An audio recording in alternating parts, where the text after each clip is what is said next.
Iga, nagdulot ng baha at landslide sa malakas na ulan sa iba't ibang bahagi ng bansa kahapon. Nilinaw naman ang pag-asa na hindi bagyo kundi iba't ibang weather systems ang sanhi ng malakas na ulan. Darito ang unang balita.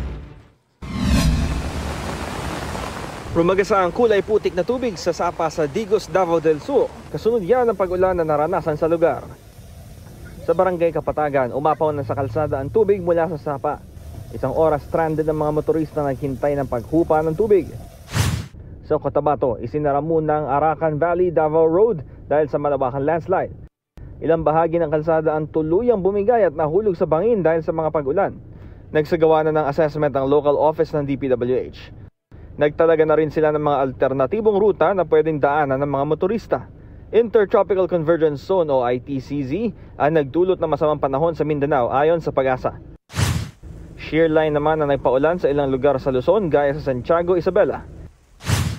Sa Calayan, Cagayan, nasira ang ilang makeshift classroom sa barangay Babuyan, Claro dahil sa hagupit ng hangin at ulan. Yan ang ginagamit ng mga estudyante roon dahil hindi pa naisasaayos sa mga silid-aralan na nasira noong bagyong Nando. May pagguho ng lupa naman sa gilid ng bundok sa barangay San Miguel, Santa Pracedes. Tinanggal na ng mga otoridad ang guho na humambalang sa kalsada na patungong Ilocos Norte.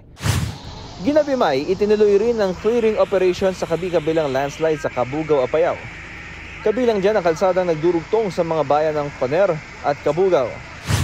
Inulan din kahapon ang ilang lugar sa Bohol dahil naman sa easterlies. Nagmistulang ilog ang ilang kalsada sa Tagbilaran dahil sa baha. Ito ang unang balita, Bam Alegre, para sa GMA Integrated News.